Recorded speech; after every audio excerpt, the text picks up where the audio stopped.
네, 어느덧 9월 1일 목요일 첫날입니다.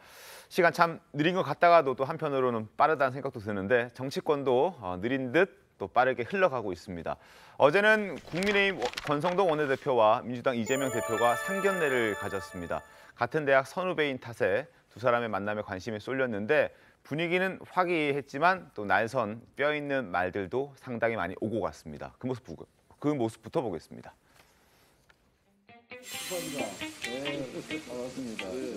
축하를 드립니다. 드디어 이재명이 명의 민주당이 되었습니다. 우리 존경하는 권성동 원내대표 겸 당대표 직무대행님. 저만 이렇게 원내대표가 아니라 대표로요. 마이너스 경쟁이나 발목 잡기 경쟁이 아니라 선의의 경쟁, 좀 국민에게 희망을 주는 정치를 했으면 좋겠다.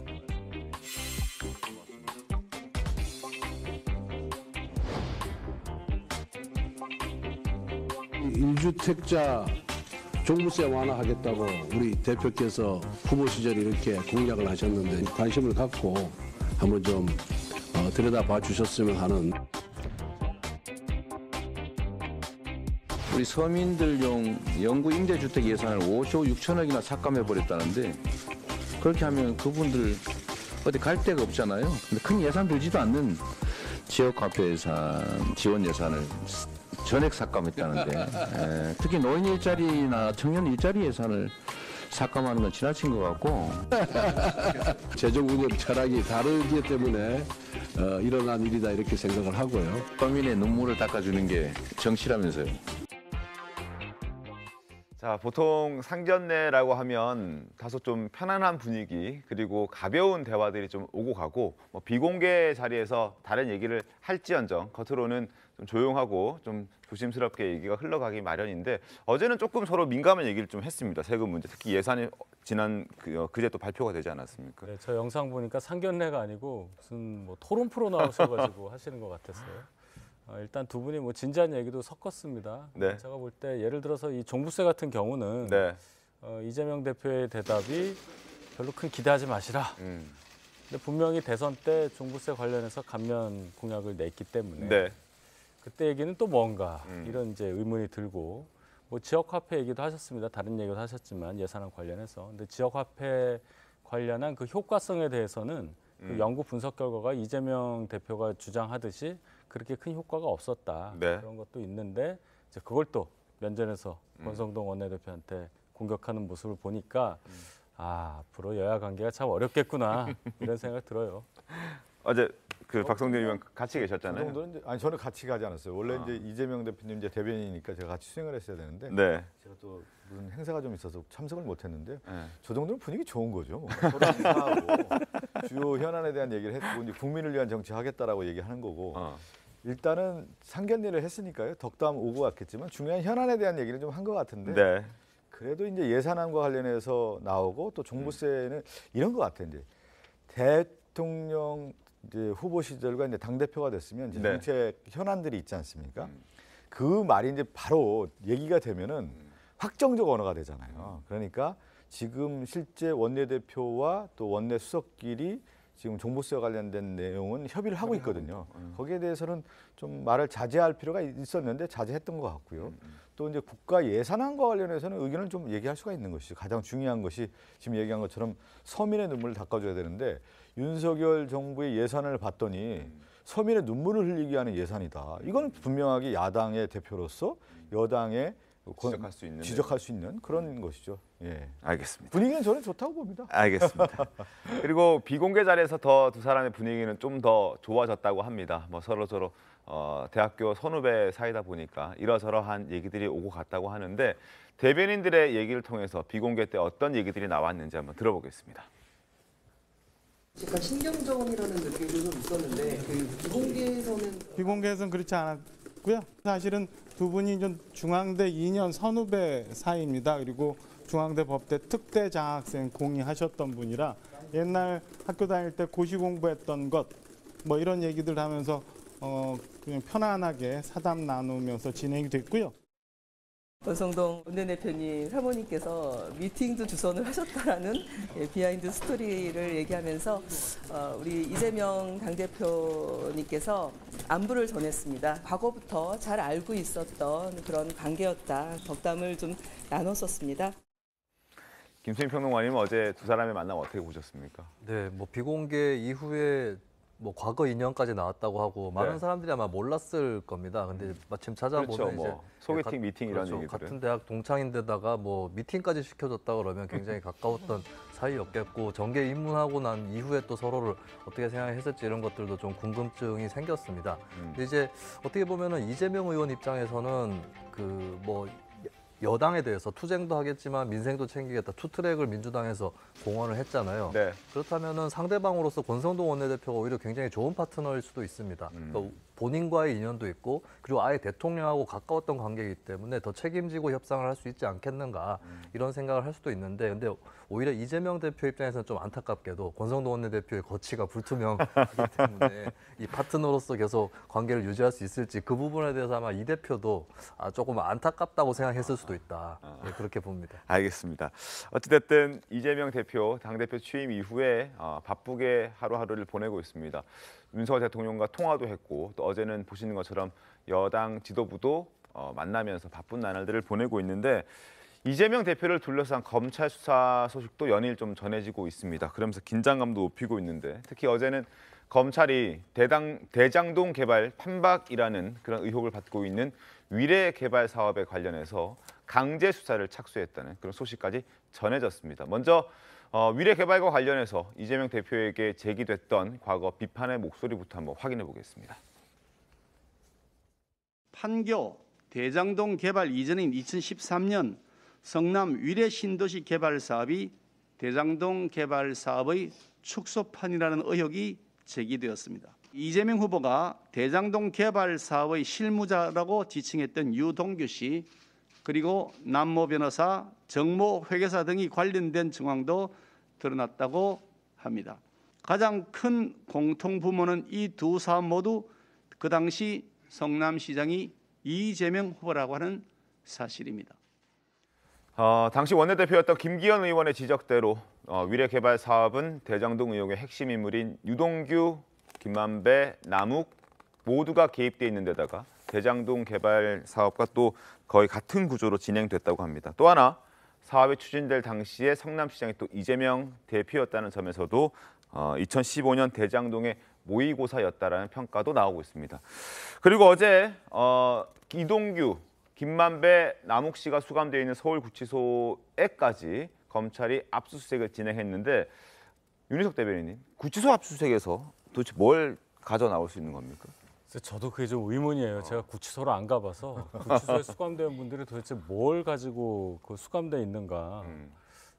예를 들어 그 서신왕래한 거 그런 거는 볼 수 없지 않습니까? 그래서 뭘 찾으려고 한 건가, 아마 뭐 심리적인 압박을 주려고 한 건가, 그런 뭐 이 건가? 정도 생각 정도 하는 건데 어쨌든 이 수사 의지가 굉장히 세다. 그리고 말씀하셨지만은 이 대장동 사건 우리가 잘 알고 있는 그것과 완전히 판박이 뭐 모의고사 성격이라고 하잖아요. 네. 시점이 앞이니까 이 사건에 대한 어떤 그 결과가 네. 대장동까지 연결될 수밖에 없는 그런 구조기 때문에 구치소까지 이렇게 압수수색한다 이렇게 보고 있습니다. 장윤 변호사님, 네. 구치소 압수수색하는 건 어떤 목적입니까? 사실 구치소라고 하더라도 압수수색 영장이 발부됐다라는 건 구체적으로 특정이 돼 있다는 이야기거든요. 그렇죠. 그렇다면 아까 이제 짚어주신 대로 서신 같은 거는 사실 이 사람들이 범죄 혐의를 받고 있고 수감이 될 정도로 범죄가 좀 증명이 된 사람들이기 때문에 다 검열 같은 걸 합니다. 혹시 이게 범죄를 모의하거나 할 수도 있기 때문에.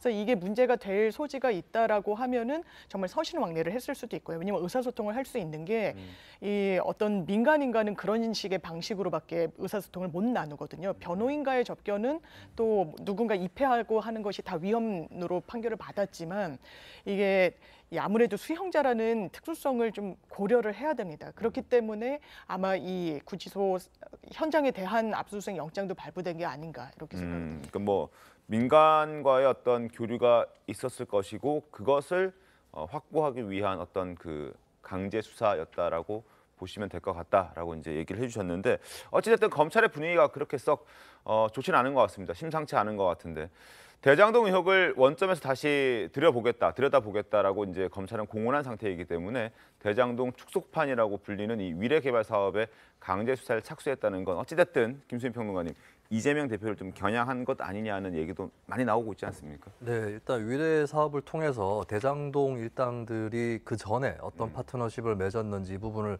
다시 들여다볼 수 있을 것 같은데 미래 사업 때도 역시나 이제 최종 결재권자, 그러니까 네. 어느 정도의 권한이 있었는지를 뭐 명확하게 얘기할 수는 없지만 어쨌든 간에 정치적으로 책임을 져야 되는 당사자는 또 이재명 당시 시장인 것이거든요. 그렇다면 대장동이나 위례나 다 이재명 당시 시장하고 연계가 돼 있는 것이고 아마 검찰 입장에서는 이게 별건의 수사라든지 추가 수사라기보다는 전체적인 맥락을 더 살펴보기 위해서 위례도 다시 살펴볼 수밖에 없다. 뭐 이렇게 나오고 있는 것 같은데 대장동의 진상, 네. 전말을 더 잘 규명하기 위해서라도 그 전에 있었던 위례 부분들 이런 것들은 들여다볼 수밖에 없을 것이다 이렇게 봅니다. 민주당에서는 어떻습니까? 아니 저는 그 자막 중에 하나가 뭐냐면 구치소까지 훑은 이런 얘기가 나오잖아요. 그러니까 정말 다 훑고 있다.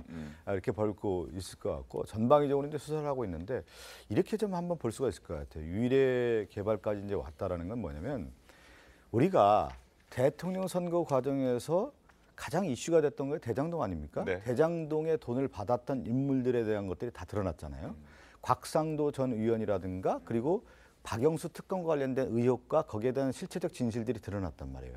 그러면서 대장동에 대한 의혹들을 다 밝힐 것이다 했지만 실질적으로 지금 나온 게 뭐가 있습니까? 50억 클럽에 대한 조사도 제대로 안 됐단 말이에요. 그러니까 우리가 뭐는 이제 검찰 수사를 저는 안 해봤지만 수사를 안 해봤지만 제일 네. 중요한 게 돈을 받은 사람이 누구냐. 그 사람을 통해서 실제 조사가 이루어지면 그 실체적 진실이 드러나는 건데 돈 받은 사람 제대로 조사 안 했단 말이에요. 지금 그것이 이 문제의 가장 본질이다. 그러면서 백현동 같은 경우도 특혜 의혹이라고 했지만 네. 백현동 지금 수사 엄청 오래 했지 않습니까? 그런데 갑자기 저 공직선거법 사실공포 허위사실 공포로 네네네. 그 검찰 송치했단 말이에요. 예. 그러면서 또 어디까지 오냐면 좀 유례까지 왔단 말이에요. 그러니까 검찰 수사가 전방위적으로 하는데 지금 어디까지 좀 수사가 될지는 저도 모르겠지만 뭔가 이렇게 잡히는 게 없는 것 같아요. 그러니까 국민들 바라볼 때 대장동부터 저는 풀었으면 좋겠어요. 대장동에 관련된 얘기가 있다고 하면 돈 받은 사람들 확실하게 풀어서 조사를 해서 거기서 진실을 밝히면 답이 나오는 것이지 지금 모든 걸 훑고 있다. 다 훑고 있다라는 건 제대로 지금 안 나오고 있는 거 아니야. 이렇게 또 해석도 가능한 거죠. 네. 어떻습니까? 지금 민주당에서는 일단 돈을 받은 건 뭐 곽상도 전 의원이라든지 또 국민의힘과 관련된 전현직 의원들 뭐 이런 분들이 관련돼 있기 때문에 그쪽 수사해야 되는 것이고 그쪽이 몸통이다라고 이제 민주당은 주장하고 있는 거거든요. 근데 이제 훑고 있고 뭘 다 하고 있는데 드러나는 건 없으니 뭐 이런 비판을 하고 있습니다. 민주당에서는. 많이 준비를 했을 수 있는 거죠. 그쪽에서 수사라는 것이 하다 보면은 증거가 돼서 법정에서 인정되고 그래서 유죄를 받을 수 있을 만한 그런 확실한 증거를 가지고 이제 해야 되는 건데 뭐 철저하게 준비를 했으니 수사를 아무리 세게 한다 하더라도 증거가 안 나오면 진척이 안 되는 거 아니겠습니까? 예를 들어서 유동규 씨 휴대폰만 하더라도 네. 결과적으로 가까이 있는 분이 고의로 훼손했다 이렇게 볼 수밖에 없잖아요. 그래서 그 확보가 안 됐고 처음에 수사 의지가 약했기 때문에 그렇게 됐었다. 그때는 뭐 정권이 바뀌기 전이니까요. 이런 상황이어서 뭐 안 나온다는 걸 가지고 우리가 그렇잖아요. 무죄라고 해서 죄가 없는 게 아니라 사법적으로 죄를 물을 수 없다는 의미로 봐야 된다는 그런 상식적인 얘기도 있는데 결과적으로 수사 결과 아직 안 나왔으니까 봐야 되는 거고 돈의 흐름만 봐서 돈 받은 사람이 없지 않느냐 이렇게 얘기하시는 것도 항변은 할 수 있어요. 근데 결과적으로 이 사건은 가장 윗선의 책임자가 누구였냐는 것이 중요하고 그분과 그리고 이 사건을 총체적으로 지휘한 사람과의 어떤 인간적인 관계, 여러 가지 관계, 거기서부터 국민적 의혹이 시작됐던 거다. 다시 한번 환기합니다. 알겠습니다. 제가 하나만 더 붙이면 저는 대장동 그때 대선 때 특검하자고 하지 않았습니까? 네. 이재명 지금 당대표도 특검하자고 했고 저는 이 정도 되면 여당에서 특검하자고 나와야 되는 거예요. 대장동 같은 경우 해서 강력하게 조사하겠다고 오히려 나와야 되죠. 지금 검찰이 지금 모든 걸 훑고 있는데 검찰 수사가 특히 대장동 같은 경우가 국민의 최대 관심사였는데 제대로 수사가 안 됐다. 그 특히 돈 받은 사람들에 대한 조사가 안 되고 있다는 것이 국민적 의혹으로 바라볼 때 이재명 당대표를 이재명 의원에 대한 전반적인 훑기 수사가 들어갔는데 돈을 받은 사람은 수사를 안 하고 있다라는 거에 대해서 누가 납득을 할 수가 있겠습니까? 김수민 평론가 어떻습니까? 네. 글쎄요. 그 특검은 저는 좀 이제는 늦은 얘기가 아닌가. 대선 때는 빨리 했었어야 되는 부분인데 어쨌든 안 된 거는 정치권의 책임이 있고 검찰이 제대로 수사를 할 수 있는 시즌이 됐다라고 판단을 한다면은 특검보다는 검찰이 하는 것이 더 효율적이다라고 볼 수 있겠죠. 이제라도 검찰이 솔직히 지난 대선 때 이재명 의원 소환은 됐었어야 합니다. 여러 대선 관계자들이 지난 대선 때 다들 소환이 안 됐었는데 소환도 안 되고 넘어갔던 것은 분명히 부실 수사였고 이번에는 제대로 좀 큰 판을 봐야 된다는 그런 생각이 들고요. 근데 저는 이게 법정 공방에만 갇히면 안 된다고 보는 게 네. 그러면은 이재명 대표가 대장동에 배임을 하거나 그런 건 아니라고 할지라도 그럼 책임이 없느냐? 그리고 그 사업은 성공한 사업이었느냐? 이 부분 또 따져야 됩니다. 정치인답게. 당군 이래 최대 공익환수 사업이 진짜 맞았는가? 이 부분을 따져봤을 때 그때 뭐 공공임대주택 이런 것들도 오히려 계획에서 지워져 나가게 되고 그리고 민간 사업자, 사기업체가 엄청난 천문학적인 비중의 이득을 챙겨갔다. 이 부분은 팩트로 남아있는 거거든요. 여기에 대해서는 이제 개발을 이런 식으로 하면 안 된다라고 하는 거는 분명하게 좀 각인이 돼야 된다고 봅니다. 알겠습니다. 대장동과 관련해서 지금 구속이 되어 있는 공직자 출신은 유동규 전 본부장이 유일합니다. 그리고 유동규 전 본부장과의 친분 관계를 이재명 대표는 지금 부인하고 있었던 그런 상황이었는데 그때 목소리 잠깐 다시 들어보겠습니다. 원래 좀 측근들이 가는 자리 아니에요? 측근이라고 아닌가? 그러면 병구 산하 기관에 무슨 중간 간부가 다 측근이면 측근 미어 터지겠죠. 기획본부장이 관여한 사실이 내부 문건을 통해서 확인됐다 하는 보도를 봤습니다. 혹시 보도 보셨습니까? 제가 뭐 질문으로 측근이라고 하는 건 좀 지나치신 것 같고요. 경기도청에 좌진상 우동규라는 말이 많이 돌아다니고 있습니다. 지사님 이 말씀 들어보셨습니까? 못 들어보셨습니까? 좌진상 우동규 제가 정말 가까이 하는 참모는 동규 이렇게 표현되는 사람은 아닙니다. 미안하지만. 네, 알겠습니다. 저는 장윤 변호사님, 네. 뭐 측근임을 부인하는 지금 목소리를 좀 저희가 모아봤는데 그래도 나중에 시간이 좀 지나고 난 다음에 측근임을 알 수 있는 그런 정황들은 상당히 좀 많이 나오지 않았습니까? 그러면 이제 중요한 거는 뭐 가까이 두고 이렇게 믿고 썼던 사람이기 때문에 이 대장동 의혹, 뭐 위례 의혹과 관련해서 정말 뭐 혐의를 받을 만한 그런 징표들이 있는가일 겁니다.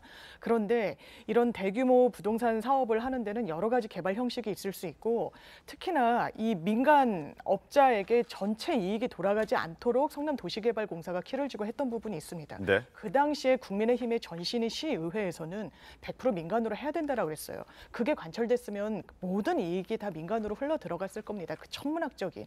그래서 이 부분을 왜 민간에 많은 돈이 하게 됐느냐라고 해서 업무상 배임으로 처벌할 수는 없는 겁니다.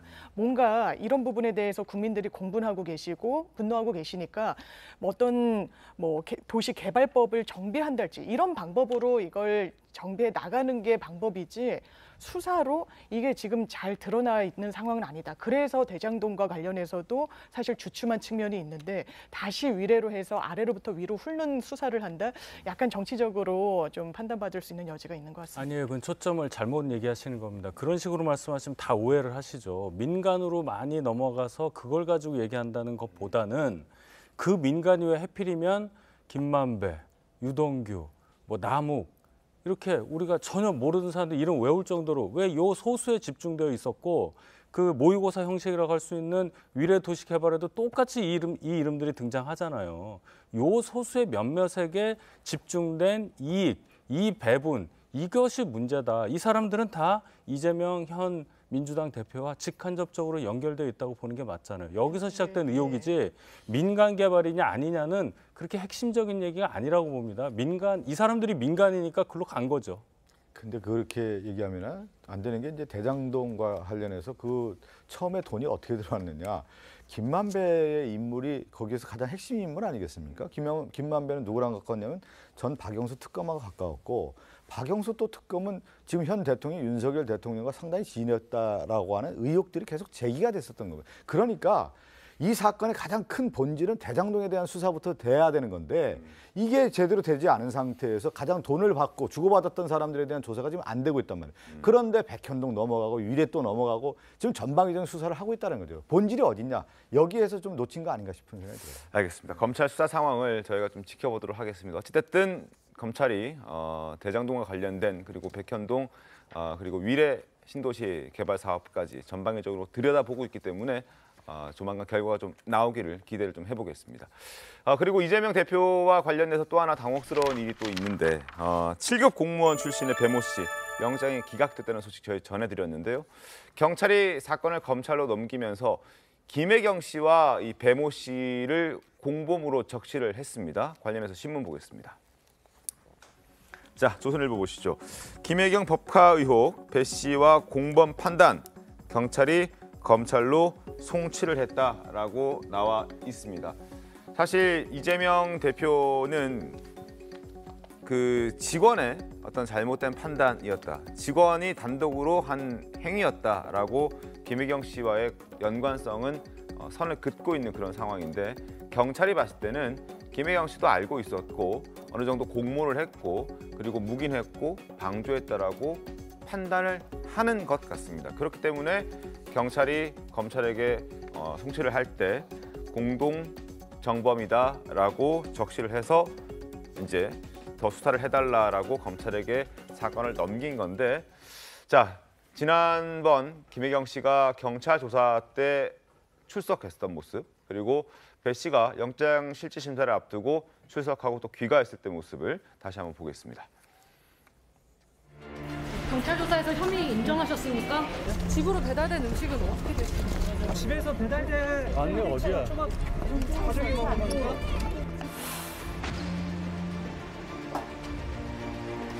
카드 사적으로 유용한 혐의 인정하십니까? 김혜경 씨가 지시한 겁니까? 김혜경 씨하고 사적으로 연락 주고받은 적 있습니까?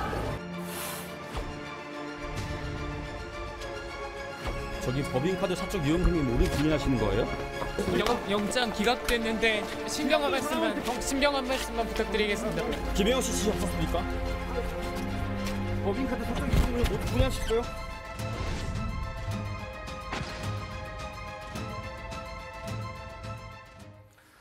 자, 이재명 대표 앞서 말씀드린 대로 법인카드 그 유용 혐의와 관련해서 공범이라고 인정하지 않고 있습니다. 아내가 쓴 것이 아니고 그리고 직원 관리는 잘못했지만 전혀 법인카드와 관련해서는 김혜경 씨는 몰랐다라는 부분을 강조하고 있습니다. 다시 한번 듣겠습니다. 법인카드 문제는 제 아내가 법인카드를 썼다는 것도 아니고 그 직원들이 법인카드 사용에 절차상 문제들이 있었다는 것인데 저희 불찰이고 관리 부실이기 때문에 다시 한번 사과드립니다. 어쨌든 그 워낙 가까운 사적 관계에 있던 사람이 이제 별정직으로 들어오다 보니까 이제 그 사람이 주로 공무에 관련된 일을 도와줬고 그러다 보니까 경계를 좀 넘어서서 사적 관계에 도움을 받은 것 같습니다. 제가 뭐 변명의 여지 없이 제 불찰이고 제가 엄격하게 관리하지 못한 것이니까 다시 한번 사과드립니다. 장윤 변호사님, 공범이라고 이제 경찰은 적시를 했습니다. 결국 김혜경 씨도 함께 범행을 했다라고 경찰을 본 거 아닙니까? 그렇죠. 그래서 기소 의견으로 검찰 송치를 한 것이고 아마 그렇다면 검찰이 이 선거법 시효를 앞두고 기소 여부를 저울질을 할 겁니다. 그런데 김혜경 씨에 대해서까지 혐의가 좀 짙어질 수 있을 것인지는 이번에 기각된 영장 그 전담 판사의 결정문을 보면 알 수 있을 텐데요. 지금 피의자의 방어권이라는 말을 쓰지 않습니까? 그런 표현이 있었습니다. 그러니까 이 말은 즉슨 아마 배모 비서관이 이게 2천만 원이 한 덩어리로 2천만 원이 아니라 뭐 샌드위치다 뭐다 해가지고 굉장히 쪼개져 있단 말이에요. 그럼 일부는 인정을 하더라도 나머지는 사실관계 확인이 필요하다고 항변을 한 것 같습니다. 그렇다면 이 사람을 구속하면 그걸 들여다볼 수 있는 사람 자체가 지금 그걸 제대로 항변할 수가 없게 되는 겁니다. 그렇다면 상당히 중대한 피해가 있다라고 생각을 하는 거고 지금 김혜경 씨에 대해서 5시간 조사한 건 상당히 짧게 조사한 거예요. 예, 내가 하지 않았다라고 아마 부인했다라는 기사가 나오고 있는데 그게 사실인 것 같습니다. 그렇다면 더 경유해서 올라가려면 실제로 지시했다는 내역을 찾아야 되는데 어제 검찰로 송치하면서 경찰이 이런 표현을 썼단 말이에요. 묵시적. 으로 이 부분을 방조하거나 공모했다. 이 말은 아주 직접적인 증거는 확보하지 못했다는 겁니다. 그런데 지자체장을 역임한 분들의 이야기를 들어보면 네. 사적 공적 영역의 결제가 상당히 좀 혼재가 돼 있다 보니까 개인 돈을 예치하는 형식으로 비서에게 맡겨두거나 아니면 개인 카드를 맡겨두는 경우들이 상당히 많다는 거예요.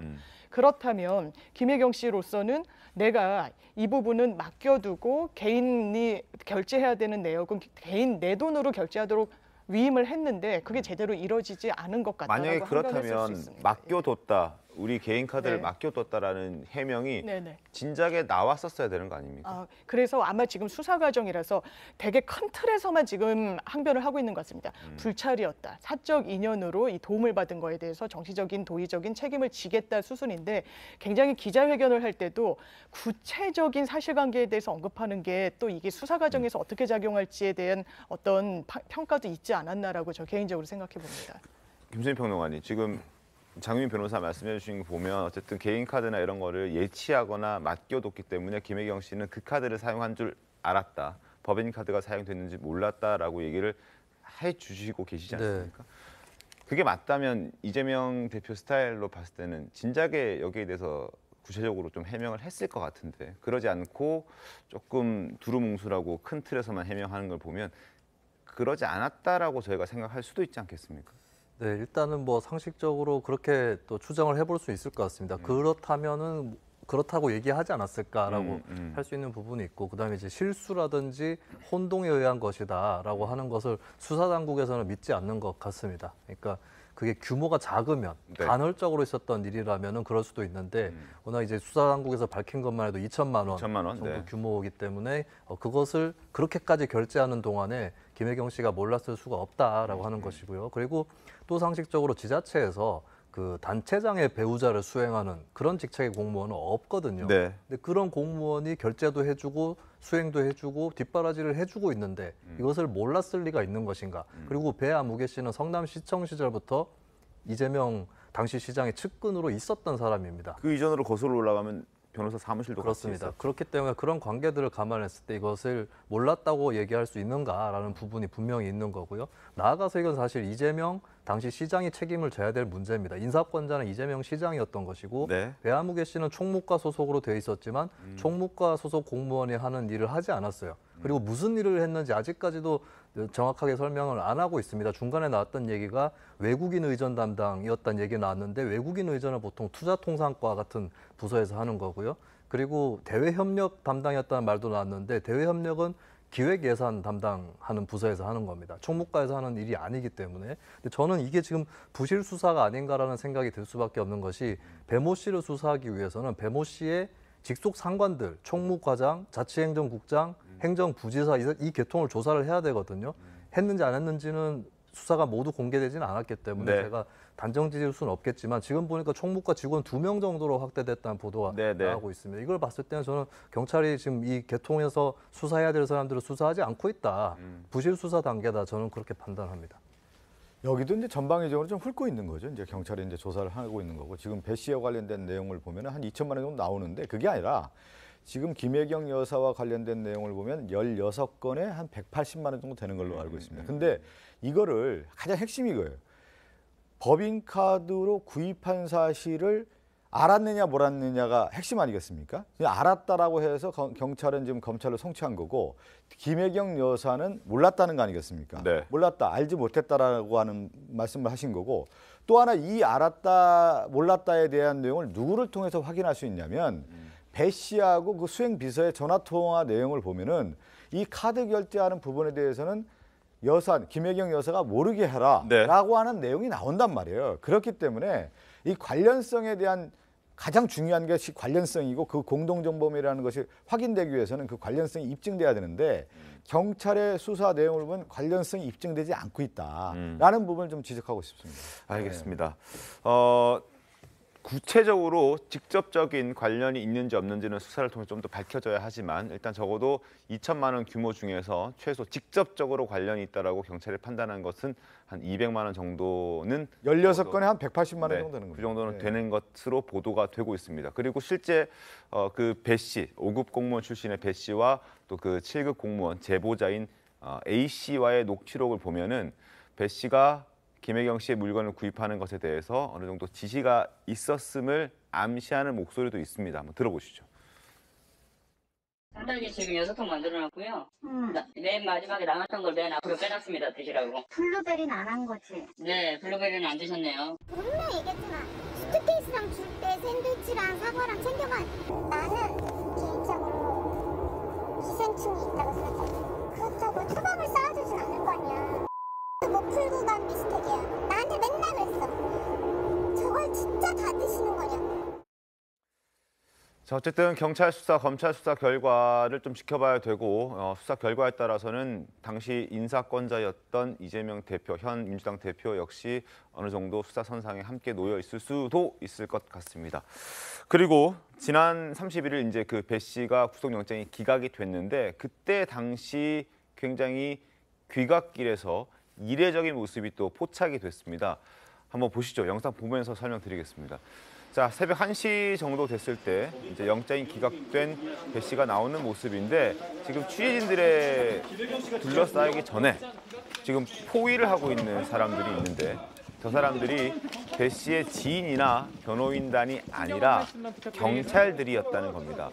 굳이 경찰이 지금 구속영장, 영장실질심사를 받고 기각이 돼 나오는 피의자를 저렇게 보호할 필요가 있었느냐 라는 부분에서 궁금증이 들고 그리고 어떤 보호 신청을 했느냐라고 확인을 해봤더니 그런 건 하지 않았다라고 또 경찰들이 설명을 했거든요.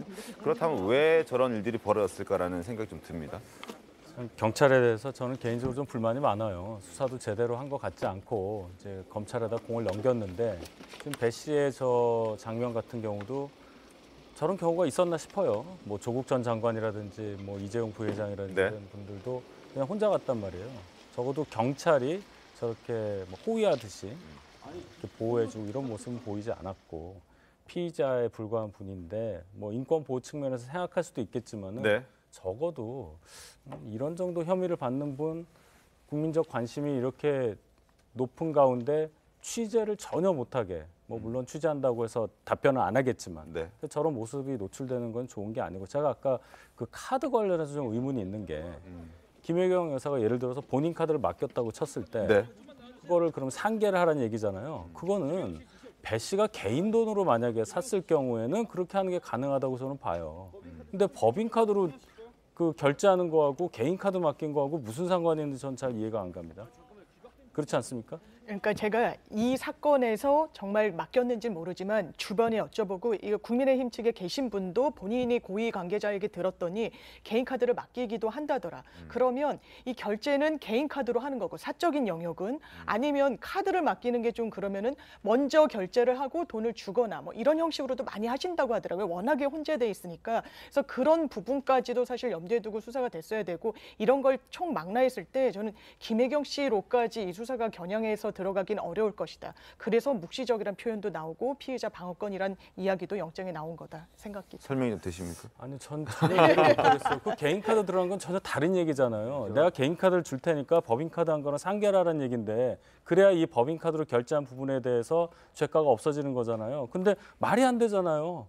그렇죠. 그러면 법인 카드로 결제한다는 걸 알았다는 거예요. 그 얘기는 더 혐의가 짙어지죠.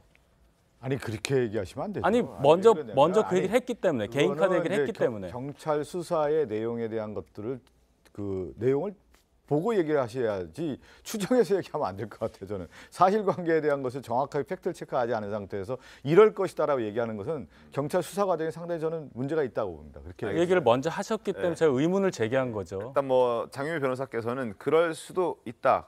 또 그런 사람들의 얘기를 좀 들어보니 그러는 경우도 있다 하더라. 그러니까 이번에도 그런 것 아니겠느냐 이런 약간 추정 섞인 전망을 좀 해주셨던 거고 거기에 대해서 또 의문을 제기했던 건데 일단 수사를 좀 그런 걸 왜 조사하나? 제가 이 방송인데 원희룡 제주지사 할 때 하루에 6건 법인카드 써서 그것도 최고급 식당 오마카세에서 먹었는데 그런 거 조사 안 합니까? 조사해야지 당연히. 국민의힘에서 그런 걸 조사하자 이렇게 나와야 되죠. 오히려 더. 그렇게 그 얘기를 해야죠. 조사를 한. 제가 이 주제에서 벗어나지만 법인카드와 관련된 부분이 그렇게 있다고 하면 거기에 대해서 조사를 오히려 그 국민의힘에서 얘기가 나와야 되는 것이죠. 알겠습니다. 그 부분 경찰 수사 결과, 검찰 수사 결과 좀 기다려 보겠습니다. 그리고 또 하나 정경심 교수와 관련된 얘기가 좀 민주당에서 나오고 있는 것 같습니다. 어제 지도부에서 형 집행 정지를 요구하는 목소리를 냈습니다. 들어보겠습니다. 정경심 교수는 제대로 된 치료를 위해 형 집행 정지를 신청했으나 검찰은 이를 허용하지 않고 있습니다. 박근혜 대통령이 빠른 수술과 치료가 필요하다라고 해서 외부에 나가서 병원 치료를 받고 수술을 받을 수 있도록 조국 전 법무부 장관이 신속하게 결정한 바 있습니다. 당뇨를 이유로 이명박 전 대통령은 형 집행정지가 이루어졌지만 정경심 교수는 어떤 이유에서인지 가혹하리만치 형 집행정지가 이루어지지 않고 있습니다. 정치적 허물을 벗기고 존엄한 사람으로 봐주시기를 간곡히 요청드리고요. 김수민 평론가님, 일단 하반신 마비를 주장하던데요. 정경심 전 교수 측은 일단 최근에 검찰에서도 이제 형 집행정지 불허를 결정하긴 했는데 그때도 의료진의 충분한 소견을 확인하고 결정한 거 아니겠습니까? 네. 이번엔 왜 또 이런 문제가 불거지는 건지. 수인이라고 해도 치료는 받을 수 있는 거거든요. 그 말은 거꾸로 얘기했을 때 많이 아프다고 해서 형 집행정지를 하는 건 아니라는 뜻입니다. 그 정도의 수준이 돼야 되는 것이고 이게 의료진의 소견도 받아야 되고 또 법무부 내에서의 그 절차들 이런 것들을 다 거쳐가지고 형 집행정지를 하는 것인데 일단 안 된 것은 어쨌든 간에 그 정도의 그 지병이 집행정지를 해야 될 정도로 악화된 건 아니다. 그리고 연세도 고령은 아니시기 때문에 그런 점들이 가만히 돼서 형 집행정지가 안 된 거라고 봐야 될 것 같고요. 네. 그리고 유감스러운 것은 민주당이 정경심 교수에 대한 형 집행정지를 얘기할 계제가 아니라는 것입니다. 그러니까 민주당은 그럼 정경심 교수가 죄를 짓고 감옥에 간 것에 대한 인정이 선행돼야 되는 거거든요. 근데 민주당이 지금까지 계속해서 뭐 서초동 집회를 포함해서 죄 자체를 부인하고 오히려 거꾸로 거짓말로 선동하고 이런 것들이 사실 대법원에 이르는 판결에서 다 무너졌습니다. 사실관계부터. 네. 근데 거기에 대한 사과라든지 그런 것이 선행돼야 될 일이다. 근데 그거 없이 정경심 교수를 풀어주십시오라고 얘기하는 것은 범죄 비호의 연장선에 불과하다는 것이고 그리고 박근혜, 이명박 전 대통령 사례하고 견주는 것이 더욱 구차하다. 예, 결국에는 다 같이 함께 잘 살아보자 이 얘기인가. 예, 이명박 박근혜 전 대통령에 대해서 오히려 비판적으로 얘기를 하고 그 형 집행정지에 대해서도 사면에 대해서도 비판적으로 얘기를 해야 되는 민주당이 이제 그들이 풀려났으니까 우리 편도 풀어줘요. 이런 식으로 나오는 것이 과연 온당한가. 예, 그것이 과거에 민주당이 지향했던 거하고는 차이가 없는가 이 질문도 좀 드리고 싶습니다. 저는 이제 뭐 김수민 평론가가 뭐 그런 지적을 할 수도 있다고 보는데요. 지금 이제 정경심 교수가 건강이 좋지 않다는 거 아니겠습니까? 네, 네. 그렇다고 하면 병원 치료라든가 충분히 치료할 수 있게끔 해달라고 하는 건강 문제로 얘기했단 말이에요. 그렇게 좀 받아주면 안 되겠습니까? 그런 인간적인 측면에서의 건강 문제로 얘기를 하는 걸 가지고 뭐 법의 어떤 특혜 차원에서 얘기하는 게 아니지 않습니까? 알겠습니다. 네, 너무 그렇게 확대해서 갈 필요는 없다고 봅니다. 알겠습니다. 어쨌든 뭐 검찰도 그 부분에 대해서는 충분히 판단을 내려서 이제 불허 결정을 내렸는데 다시 한번 이제 민주당에서 얘기를 하고 있는 그런 상황이니까 조금 더 상황을 좀 지켜보죠. 그리고 조국 전 장관의 딸 정경심 교수의 딸인 조민 씨가 부산대 의전원으로부터 입학 취소 결정을 과거에 받지 않았습니까? 조민 씨가 이를 뒤집겠다면서 법률 서면을 낸 것이 뒤늦게 알려졌습니다. 들어보겠습니다. 화면 보겠습니다. 자, 조민 씨 측은 일단 법률 서면을 제출했는데요. 부산지법 행정 1부에 제출했습니다. 신입생 모집 요강 그 자체, 그것 때문에 입학이 취소가 됐는데 그 모집 요강은 학칙과 좀 다르다. 결국 모집 요강 자체는 법적인 효력이 없기 때문에 부산대의 그 판단은 위법하다라고 입학 취소 무효 소송 심리 중에 이걸 냈습니다. 장윤 변호사님, 네. 이게 어떻습니까? 가능한 겁니까? 사실 지금 무효 소송이 진행 중이고 이건 본안 소송, 정책 소송이기 때문에 네. 상당히 쟁점도 많고 길게 가져갈 수밖에 없을 겁니다. 그렇다면 당연하게도 본인이 원고 아니겠습니까? 네. 이 부산대라는 국립대학교의 입학 취소 결정이 잘못됐다, 원천 무효다라고 주장을 하면서 거기에 상응하는 여러 가지 법률 서면을 내는 건 너무나 이제 정당한 수순이고요. 그렇기 때문에 이거 낸 거 자체는 뭐 문제될 소지가 있는 건 아니고 거기에 이제 항변한 내용이 조금 보도를 통해서 알려지고 있는데 입학 요강 자체에는 일단 서류가 위조되거나 변조되면 안 된다라는 취지로 있는데 예, 그렇죠. 이게 과연 이제 강행 규정이고 항상 이제 규정이란 건 법적으로 봤을 땐 상당한 범위 내에서 적용을 해야 된다는 게 있습니다. 그렇다면 이 유죄로 인정된 판결이 있는데 그 판결로 바로 입학 취소를 하는 게 과연 정당한가? 이거를 기계적으로 도입하는 거에 대해서는 법리상 좀 다툴 여지가 있다라고 보고 서면을 낸 걸로 보입니다. 알겠습니다. 이것도 뭐 결과 좀 지켜보죠. 네. 그리고 과거 조민 씨가 꼭 의사가 되겠다는 의지를 좀 드러냈던 적이 있는데 그런 의지의 연장선이 아닐까 싶어서 과거 목소리 한번 다시 듣고 넘어가도록 하겠습니다. 본인이 고졸이 되면 어떻게 해요? 그러면 정말 억울하죠. 제 인생 10년 정도가 사라지는 거니까요. 근데 저는 고졸돼도 상관없다고 생각하고 있습니다. 시험은 다시 치면 되고 30에 의사가 못 되면 40에 되면 된다고 생각합니다. 정말 고졸이 돼도 상관이 없어요? 네, 상관없습니다. 자, 여의도로 가보겠습니다. 먼저 국민의힘 상황입니다. 국민의힘 내홍이 지금 심해지고 있죠. 윤핵관 중에 윤핵관으로 꼽히는 국민의힘 장제원 의원이 이 와중에 백의종군을 선언했습니다. SNS 보겠습니다. 자, 윤석열 정부에서 어떠한 임명직 공직을 맡지 않겠다. 최근 당의 혼란상에 대해서 무한 책임을 느낀다. 개파 활동으로 비춰질 수 있는 어떠한 모임이나 활동 또한 일절하지 않겠다. 이렇게 얘기를 하고 있습니다. 당내 분위기가 그렇게 썩 좋지는 않은 건 알겠는데 저렇게까지 하는 이유는 또 어디 있다 보십니까? 일단 장제원 의원이 저렇게까지 선언한 것은 지금까지 본인도 말씀하셨지만은 대선부터 시작해서 네. 이 정부 출범 직후 지금까지 장제원 의원이 굉장히 큰 영향력을 가지고 있었고, 그렇죠.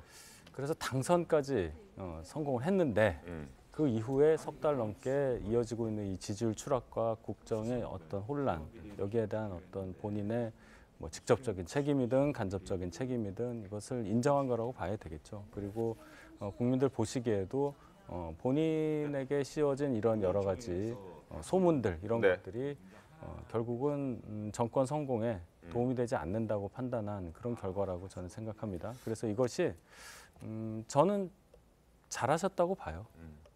그냥 계속 계시면 물론 이제 전면에 나서신 건 아닌데 네. 계속 구구한 억측들이 나오고 거기에 해석이 또 낳고 그렇게 되는 건데 이렇게 아주 그냥 확실하게 선언을 하셨으니까 어느 정도 이 부분에서 더 이상의 논란은 없게 되니까 그 부분만큼은 잘하신 거라고 생각합니다. 근데 이 장제원 의원의 SNS를 보고 이준석 전 대표가 이런 얘기를 했습니다. SNS 보시죠. 자, 하루 종일 윤핵관 거세 이야기를 누군가가 의도적으로 기사로 밀어내고 있다. 국민들이 소위 윤핵관을 싫어한다는 여론조사가 많이 나오니 기술적으로 그들과 멀리하는 듯한 모양새를 취하는 것일 뿐이다. 또는 애초에 이들이 기획한 자들이 아니라 이들에게 이 모든 것을 시킨 사람이 있었다는 이야기다. 대선 때도 이들이 이선 후퇴한다고 한 뒤에 인수위가 되자 귀신같이 수면 위로 다시 솟아 올라왔다라고 얘기를 하면서 이것은 일종의 쇼다 이렇게 얘기를 해버렸습니다. 어떻게 보십니까? 네, 뭐 위장 유언 아니냐 이렇게 그런 이준석 얘기죠. 전 예. 대표는 보고 있는 것 같은데요. 근데 저는 글쎄요 앞으로의 관계를 속단할 수는 없겠지만 권력의 어떤 이치 때문에라도 윤핵관 그룹과 윤 대통령이 멀어지거나 결별하는 것은 어느 정도는 예정된 수순은 아니었을까라고 봅니다. 그게 언제가 됐든지 간에. 네, 그렇습니다. 왜 그러냐면 대통령은 우리나라 제도가 5년 단임제 아니겠습니까? 네. 대통령이 계속해서 정당의 지도자로 오래 남아있는 그런 구조 시스템이 아니기 때문에 그리고 특히나 윤 대통령은 원래 국민의힘에서는 아웃사이더 입장에서 대통령이 된 거거든요. 그렇다면 지금 대통령실도 윤 대통령이 원래 그러니까 윤핵관이 아닌 검찰 때부터 알고 지내던 사람이라든지 이쪽 중심으로 새롭게 구축이 되는 분위기고 당은 당대로 이제 윤핵관 그룹도 사실 윤석열 정권 5년만 정치하고 끝낼 건 아니기 때문에 네. 예, 자연스럽게 멀어지는 흐름이 아닌가 그렇게 보여요. 그리고 장제원 의원 언급에서 유의미한 좀 의미심장했던 부분은 하겠다는 것과 안 하겠다는 것이 있습니다. 하겠다는 거는 이제 지역구 활동, 상임위 활동 이거였고요. 안 하겠다는 거는 개파 활동이었거든요. 근데 두 개 다에 속하지 않는 것이 있습니다. 뭡니까? 당직입니다.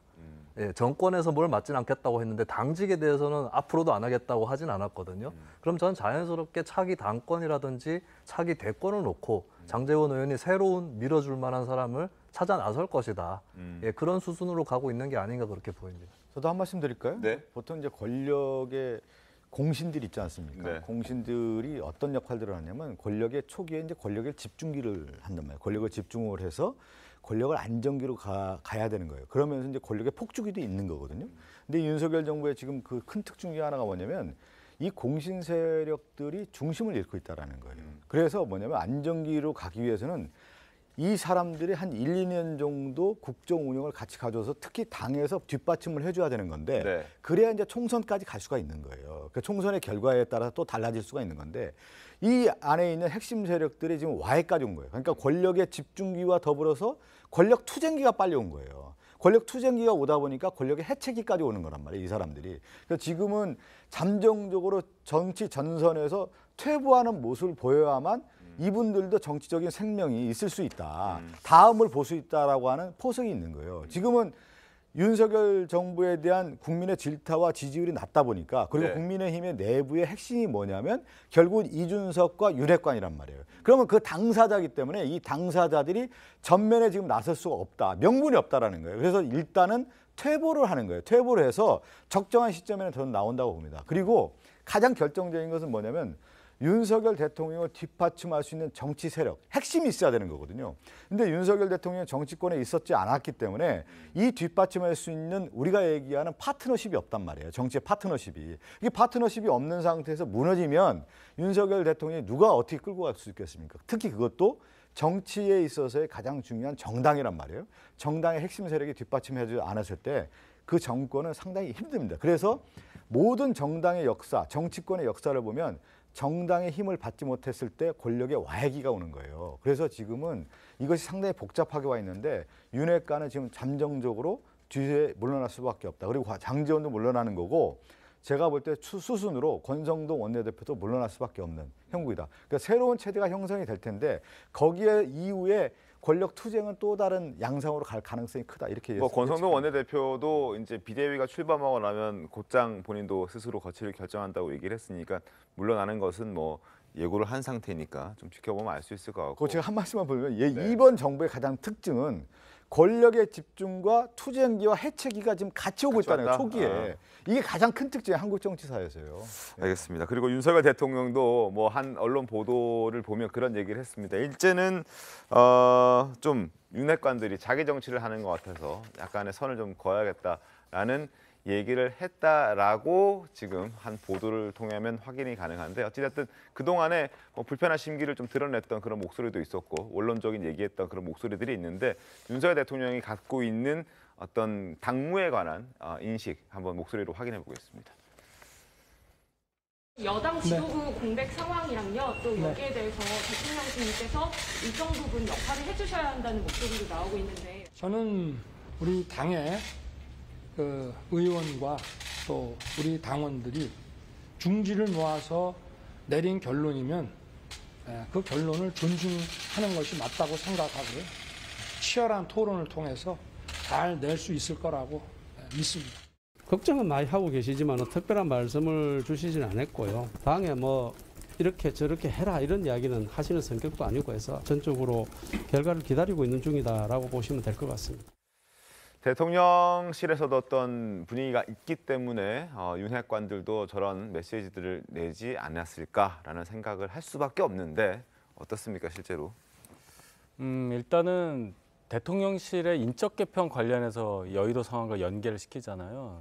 크게 생각하실 수도 있는데 제가 볼 때는 그 특별히 문책할 부분이 분명히 있었습니다. 정무수석실 같은 경우에도 이준석 대표와의 어떤 사태 관련해서 당원 해석도 그랬고 또 이 가처분 인용이냐 아니냐 이 여부 예측부터 해서 그 대응 이런 과정에서 좀 난맥상이 있었기 때문에 문책할 부분이 있었다. 그런데 문책을 하고 보니 소위 말하는 윤핵관이라는 분들이 추천한 분들이 좀 있었다. 거기에 대해서 문책을 한 건데 그걸 이제 윤핵관과 거리를 둔다 이렇게 해석할 수도 있어요. 네. 그런데 제가 생각할 땐 그래요. 소위 말하는 윤핵관들의 숫자가 너무 적어서 지금 흔들리는 모습이 좀 도드라진 게 아닌가 생각합니다. 그런데 당에는 도드라지지 않은 윤핵관들도 많습니다. 아까 권력의 해체까지 동시에 일어난다고 말씀하셨는데 지금 임기 시작한 지 5% 정도밖에 지나지 않았는데 무슨 권력이 해체가 되겠습니까? 권력은 공백이 없게 흘러가는 거예요. 또 그걸 위해서 싸우는 거는 맞는데 지금 이 상황은 윤석열 대통령이 저희 당에 뿌리를 내린 지 얼마 되지 않았기 때문에 기존에 20년 이상 정치하신 분이 대통령이 됐을 때와 대통령실과 여당의 관계가 좀 달라 보이는 것뿐이지 저희 당에 115명 되는 의원들 그리고 많은 당원들은 윤석열 대통령을 진심으로 지원하고 그렇게 가는 겁니다. 그렇게 지켜봐 주면 될 것 같아요. 알겠습니다. 그리고 당 내홍 상황을 이제 정리하기 위한 움직임도 속도를 내고 있습니다. 그동안의 새 비대위 출범에 반대 의사를 밝혀왔던 서병수 전국위 의장이 사퇴를 하면서 속도가 내고 있는데 5일 전국위를 개최하고 8일에는 추석 연휴 전에는 비대위를 출범시키겠다라고 예고를 한 상황입니다. 어제 사퇴 의사를 밝혔던 서병수 전 의장의 목소리 확인하겠습니다. 저는 지금 이 시간부로 전국위원회 의장직을 내려놓습니다. 저는 일관되게 직무대행 체제로 가는 것이 옳다. 그리고 비상대책위원회 체제로 가는 것은 잘못이다라고 일관되게 주장을 했었습니다. 전국위원회 의장으로서 똑같은 잘못을 두 번 해서는 안 된다라고 하는 소신을 가지고 있습니다. 왜 구태여 어렵고 또 논란이 많은 그런 과정을 꼭 거쳐야 되는지 말하자면 비상대책위원회를 거쳐야 되는지 저는 이해할 수가 없습니다. 그 어려운 길로 가는 이유는 뭐라고 생각하시는지. 글쎄요. 짐작에 맡기겠습니다. 김수민 평론가님, 뭐 일단 전국위원장 사퇴했으니까 이제 비상대책위원회를 출범하는 데는 문제는 없는데 결국에는 14일에 있을 추석 연휴가 끝나고 나온 그 심리가 있지 않습니까? 심리 결과에 따라 또 한 번 요동칠 수도 있는 거 아닙니까? 예, 저는 비대위를 새로 출범시켰는데 또 가처분 신청이 들어가서 정지가 되지 않을까라는 생각이 좀 듭니다. 또 같은 판사가 그렇습니다. 심리를 한다면서요? 예, 저희가 이제 목요일 신통방통 패널 4명 중에 한 명인 장윤미 변호사만 인용이 될 거라고 예측을 하셔서 마치셨는데 인용이 됐어요. 저도 뒤따라서 한번 가보도록 하겠습니다. 또 인용이 되지 않을까. 왜냐하면 두 가지 이유 때문인데요. 지난번 판결을 보면은 전국위원회라는 기구는 당원의 총의를 반영하는 데는 부족한 기구다. 그러니까 전당대회를 통해서 선출된 대표를 전국위원회에서 끌어내릴 수는 없다라고 하는 그런 취지의 판결이 담겨져 있습니다. 마찬가지로 전국위원회 의결 거쳐서 당원 당규 개정하고 비대위 출범시킨다 한들 똑같은 거 아니냐. 그런 의미에서 인용될 수도 있다. 효력 정지가 그렇게 보는 거고요. 두 번째는 최고위원회에서 최고위원회 얼마 이상이 사퇴를 하는 것을 비상 상황으로 규정하도록 당원 당규를 개정하겠다고 했잖아요. 5명 중에 4명인가? 근데 이미 최고위원은 사퇴를 했거든요. 지나간 일에 대해서 소급 적용하는 것이다.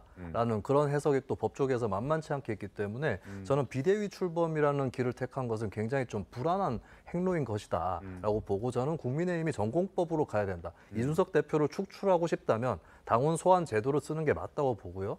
그리고 비대위를 띄우기로 했던 것을 무효화하는 새로운 결의를 하고 최고위원회 체제로 다시 돌아가서 원내대표 새로 뽑고 최고위원 결원은 전국위원회에서 당원 당규에 따라서 선출하는 그 절차로 가는 것이 맞지 않을까 이렇게 봅니다. 제가 정당 생활 우리 윤 대변인도 하신 지 얼마 되신지 모르겠어요. 얼마 되지는 않은데 이렇게 쭉 보니까요.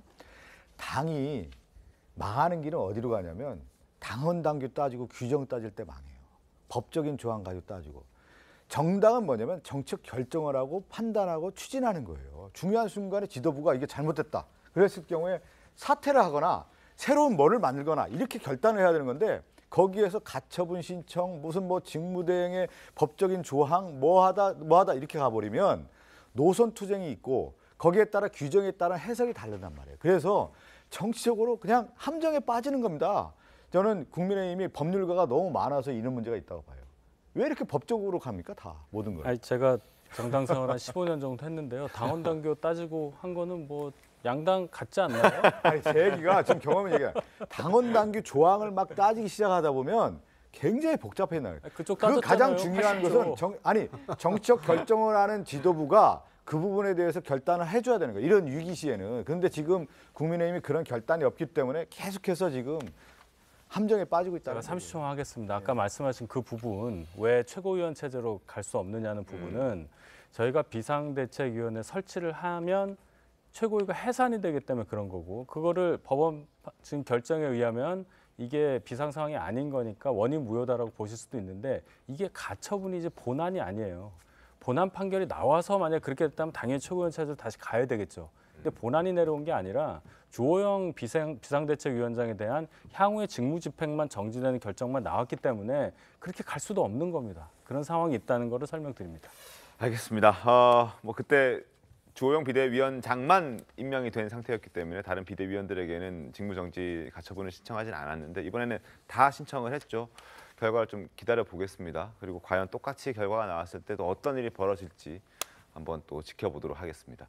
그리고 윤석열 대통령의 이제 관저로 입주를 한답니다. 이번 달 초쯤 되면은 관저로 입주를 한다고 하는데 그 주변 일대가 지금 이제 군사 보호 지역으로 설정이 된다고 하는데 장윤 변호사님, 네. 군사 보호 지역으로 설정이 되면 뭐가 어떻게 달라지는 겁니까? 사실 비행구역 같은 것도 상당히 좀 제한을 받을 수밖에 없게 되는 부분이 있고요. 또 아마 통제가 지금 서초동 사저에서 용산으로 하면서 교통 통제가 상당히 이뤄지고 또 대통령의 차량은 아마 30km인가 아주 일정한 속도로 멈추지 않고 가야 되는 뭐 이런 부분들이 있습니다. 네. 그리고 그 인근에 또 군사 시설들이 또 많기 때문에 국방부도 있었고 예전에 합참도 있었고 했기 때문에 이 부분과 관련해서 보안이 좀 새거나 좀 뭐 문제가 생기지 않도록 이런 정비를 한 것으로 이해가 됩니다. 알겠습니다. 그 당초 7월 달에 뭐 입주한다 이런 얘기도 있었는데 결국 늦춰져서 이제 9월 달에 이번에 입주하는 거 맞습니까? 네, 뭐 그렇게 봐야죠. 원래 이게 늦춰지는 게 뭐 저희들도 집수리 하다 보면 늦어지잖아요. 이게 더 철저하게 이 소위 말해서 이 경호 문제가 또 중요하고 네. 군사 보호구역을 했다는 것 자체로 네. 잘 보시면 이 촬영이라든지 뭐 출입이라든지 이런 게 네. 통제되거든요. 거기에 맞춰서 하다 보니 좀 늦어진 것 같습니다. 알겠습니다. 자, 그리고 민주당과 관련해서도 잠깐 하나 짚고 가겠습니다. 민주당과 관련해서 지금 한 언론 보도를 보면 이런 내용이 나와 있습니다. 당원들을 위한 당사를 만들겠다라는 취지로 조선일보가 보도를 했는데요. 개딸 천국 만드는 민주당이라는 보도가 하나 있었습니다. 근데 여기서 이제 물론 당원들을 위해서 당사를 일부 개방하는 이런 것들이 뭐 비판의 여지가 있다라고 말씀드릴 수는 없겠지만, 그러나 당직자 업무 전화번호를 공개하라라고 지시한 부분에서는 좀 논란이 있는 것 같습니다. 전화번호를 공개하게 되면 뭔가 정책적으로 당원들이 불만을 가질 때, 뭐 의원들도 지금 마찬가지겠지만 문자 폭탄이나 이런 거 많지 않습니까? 여기에 대해서는 그런 우려가 있을 텐데 왜 이걸 공개하라고 한 겁니까? 아니 저는 그 정당의 가장 기본이 뭐냐면 당원에 대한 서비스 아니에요. 그 당원들이 뭘 원하는지, 그리고 당원들이 어떤 의견을 표출할 수 있는 건지 그 네. 공간을 만들어주고, 당사라고 하는 것이 결국은 당원의 당사가 돼야 되는 거 아니겠습니까? 네. 그러면 당원들이 필요하다면 당원조를 만들어서 실적으로 우리가 얘기하는 개방형 하는 거 아니에요. 요즘에 모든 뭐 관공서도 개방형으로 하고 다 하는 건데 정당은 오히려 더 그래야 되는 거 아니겠어요? 그렇다고 보면은 실질적으로 그 당원의 일을 할 수 있는, 당사에서 일을 하는 당직자들 같은 경우도 책임지고 일을 하라. 그러면 서로 소통이 더 잘 되지 않겠느냐. 그런 차원에서 얘기했다고 보고, 누구 특정 뭐 개탈만을 위해서 민주당이 있는 게 아니지 않습니까? 그걸 너무 이렇게 확대해서 가는 것 같아요. 상당히 저는 이 제목이 마음에 안 들어요. 아, 민주당이 개방형으로 했다. 더 열려 있다. 열린 정당을 추구하는구나. 이게 맞는 것이죠, 답이. 왜 그렇게만 생각하세요? 그냥 여쭙는 건데. 잠깐만요. 그리고 지금 모든 시대가 개방형, 디지털 뭐든 이렇게 가고 있지 않습니까? 정당이 더 그렇게 가야 된다라고 하는 방향 제시가 그동안 있었고요. 그런 논의에 대한 반영인 것이죠. 알겠습니다. 개딸이 개방의 딸입니까? 아니 보면은 당사 이제 사무처분들이 계시잖아요. 그 사무처분들을 대상으로 전화번호를 공개하라.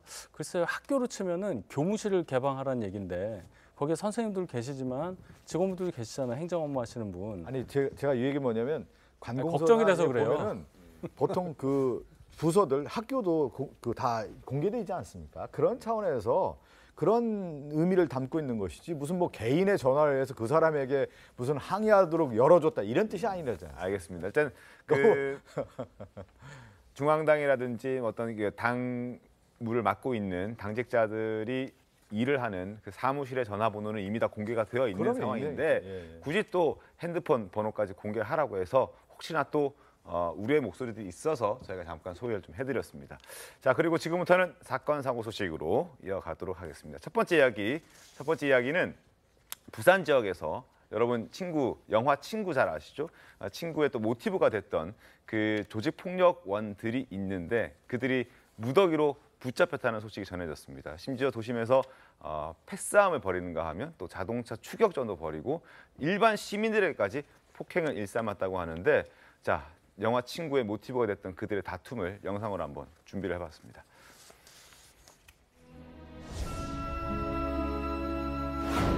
일이 이렇게까지 됐어도 나는 내를 한 번도 원망 안 했다. 친구로서 마지막 부탁이 있어서 왔다. 하와이로 가라.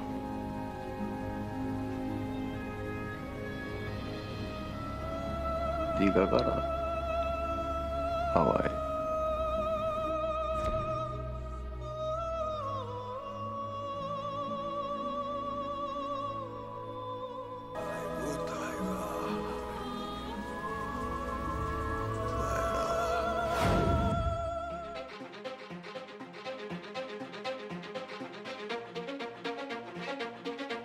주인이 전화를 불친절하게 받는다는 이유로 주거지까지 찾아가서 집단 폭행을 한 사건도 있었습니다. 자, 정유 변호사님 네. 일단 뭐 영화 친구 영화를 제가 좀 보여드리긴 네. 했는데 뭐 영화와는 좀 다른 모습이긴 하지만 그래도 저들이 정말 조직을 네. 30년 동안 서로 그렇습니다. 원수처럼 이렇게 예. 싸웠다는 게 이제 드러난 거잖아요. 예, 그리고 이제 영화 끝나고 보신 영상은 지난해 5월 영상이에요. 처음에는 이 조직폭력배들이 이게 다른 조직폭력 단체랑도 교류를 하는 모양이더라고요. 아. 그래서 생일 잔치를 합니다. 한 25살 네. 그 당시 나이로 그랬는데 술을 계속 먹다가 시비가 붙었는데 워낙에 이 조직폭력 생활을 하던 사람들이니까 싸움이 굉장히 격화됩니다. 네. 뭐 술병 등으로 굉장히 가격을 하기도 하고 그랬는데 그 당시에 신 20세기파와 칠성파 조직원이 있었는데 칠성파 조직원은 그냥 놀러 온 개념이었던 거예요. 한 명이었습니다. 네. 그리고 굉장히 많이 맞아요. 이 싸움이 되다가. 그러니까 이 신 20세기파가 좀 놀리고 조롱하듯이 그걸 SNS에 올립니다. 그러니까 칠성파 조직원이 나중에 한 일주일 뒤에 또 보복 폭행을 하러 일당을 또 데리고 우리를 데리고 와. 예. 그래서 이 싸움이 굉장히 격화되고 경찰이 최근에 또 일망타진하게 된 사건입니다. 아, 그렇군요. 네. 어떤 과정을 거쳐서 다 잡았습니까? 어떻게 저 일망타진하게 됐습니까? 일단은 싸움을 한 이 주범 성격의 인물들은 이미 검거를 했는데요. 아, 이게 그냥 일반인들이 아니구나라고 이 포착을 해서 신 20세기파 그리고 칠성파 조직원들이 연루가 됐다라고 하면서 불법적으로 성매매 업소 등을 경영한 거, 운영한 거 이런 것까지 하면서 총 66명까지 일망타진이 됐고 네. 지금 성매매 업소 불법 운영하면서 얻은 수익금 1억이 넘거든요. 1억 2천만 원 정도도 모두 몰수하겠다고 밝힌 상황입니다. 알겠습니다. 조직폭력배들의 소식을 지금부터 좀 전해드리게 됐는데 다소 좀 민망하다는 생각도 듭니다. 어쨌든 두 번째 사건 사고 소식을 좀 보겠습니다. 두 번째는 제주도에 있었던 일인데요. 제주시청의 한 사무실에서 사람이 없을 때마다 자꾸 이상한 동물들이 들어와서 배설물을 남기고 사라졌었다고 합니다. 그래서 직원들이 과연 어떤 동물이 와서 이렇게 배설물을 남기고 갈까라고 생각을 해서 틀도 마련하고 그리고 CCTV까지 설치했는데 그 동물의 정체가 밝혀졌다고 합니다. 영상 보시죠.